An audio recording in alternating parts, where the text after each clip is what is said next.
હવે તમે સિટીમાં ક્યાંય જતા હોય, કોઈ મોલમાં જાઓ કે કોઈ પણ જગ્યાએ જાઓ અને તમે તમારું વાહન પાર્ક કરો, એના પછી તમને એ વાહન માટેનો પાર્કિંગ ચાર્જ માંગવામાં આવે. એટલે તમને પ્રશ્ન થાય કે યાર ખરેખર પાર્કિંગ ચાર્જ મારે આપવાનો છે, અથવા તો પાર્કિંગ માટેના નિયમો શું છે, કઈ જગ્યાએ પે એન્ડ પાર્ક છે, કઈ જગ્યાએ નથી, કોને પૈસા આપવા કોને ના આપવા, આવું ઘણું બધું કન્ફ્યુઝન હોય.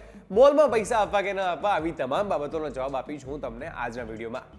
આવી જ રસપ્રદ સ્ટોરીઝ માટે વાઇબ્સ ઓફ ઇન્ડિયાની યુટ્યુબ ચેનલને સબસ્ક્રાઇબ કરી નોટિફિકેશન માટે બેલ આઇકન દબાવવાનું ભૂલશો નહીં. નમસ્કાર મિત્રો, તમે જોઈ રહ્યા છો વાઇબ્સ ઓફ ઇન્ડિયા અને હું છું મહેશ રાજગોર.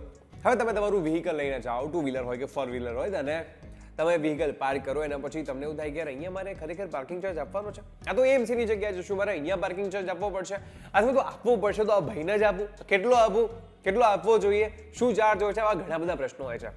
તો પહેલા આપણે વાત કરીએ બે પ્રકારના પાર્કિંગની. એક હોય છે એએમસી, આપણે અમદાવાદનું એક્ઝામ્પલ લઈએ તો એએમસીની જગ્યાઓ હોય અને ત્યાં પે એન્ડ પાર્ક હોય, એટલે કે અમદાવાદ મ્યુનિસિપલ કોર્પોરેશનની જગ્યાઓ હોય અને એ જગ્યાઓની અંદર તમારે પાર્ક કરવાનું, એના બદલામાં તમારે પે કરવું પડશે, પે એન્ડ પાર્ક. તો આ કિસ્સામાં શું હોય છે? તો આ કિસ્સાની અંદર એવું હોય છે કે એએમસી જે છે એની જે જગ્યાઓ હોય, જે પાર્કિંગ સ્લોટ હોય છે, એ પાર્કિંગ સ્લોટને એ ટેન્ડર બહાર પાડીને કોઈ કોન્ટ્રાક્ટરને આપે છે કે તમારે અહીંયા આગળ ચાર્જ વસૂલવાનો છે પાર્કિંગના બદલામાં, અને એ ચાર્જ નક્કી કરેલો હોય છે. તો એ કિસ્સાઓમાં એ જગ્યા ઉપર પાર્ક કરવા માટે થઈને તમારે ચાર્જ આપવો પડશે. કેટલો ચાર્જ આપવો પડશે? તો જેટલો પણ ચાર્જ તમારે આપવાનો હોય ત્યાં આગળ એક બોર્ડ મારેલું હશે, અને જે તે કોન્ટ્રાક્ટર દ્વારા જે પણ અધિકૃત કરેલો વ્યક્તિ, જેની જોડે આઈ કાર્ડ હોવું કમ્પલસરી છે, એ આઈ કાર્ડ ધરાવતો અધિકૃત કરેલો વ્યક્તિ તમને રસીદ આપશે પાર્કિંગની, અને રસીદના બદલામાં તમારે પાર્કિંગ ચાર્જ આપવાનો હોય છે.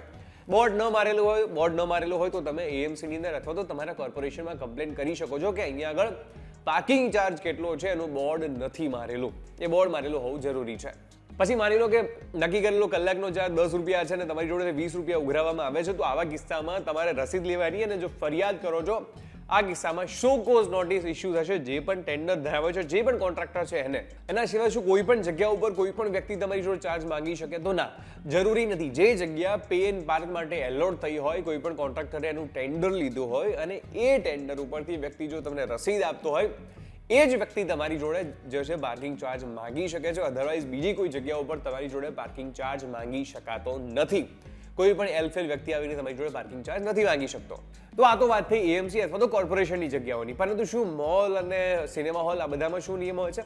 તો આની માટે થઈને એક કેસ થયો હતો. રાહુલ રાજ જે મોલ છે સુરતમાં, એના દ્વારા એક પિટિશન ફાઇલ કરવામાં આવી હતી. કારણ એવું હતું કે સરકાર દ્વારા એવું નક્કી કરવામાં આવ્યું હતું કે કોઈ પણ મોલ કે કોઈ પણ સિનેમા છે પાર્કિંગ ચાર્જ નહીં લઈ શકે.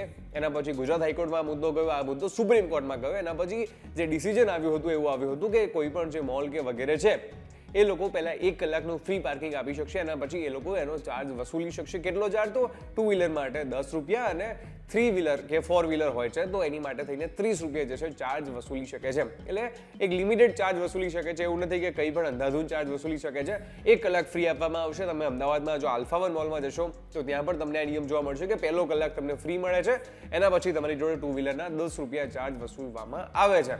તો આ એક ચાર્જ નક્કી કરવામાં આવ્યો હતો અને કહેવામાં આવ્યું હતું કે પહેલો કલાક ફ્રી, એના પછી જશે ચાર્જ આપવાનો હોય છે તમારે. એટલા માટે થઈને અલગ અલગ પે એન્ડ પાર્કના રૂલ હોય છે. કોઈ પણ જગ્યા જે સરકારી જગ્યા છે, જો ત્યાં આગળ પાર્કિંગ અવેલેબલ છે અને પે એન્ડ પાર્ક નથી, તો એ કિસ્સામાં તમારે 1 પણ રૂપિયો પાર્ક આપવાનો નથી આવતો. પરંતુ કોઈ પણ જગ્યાએ જો પે એન્ડ પાર્ક છે તો ત્યાં તમારે ત્યાંનો જે નિયત ચાર્જ હોય એટલો ચાર્જ આપવો જરૂરી બને છે.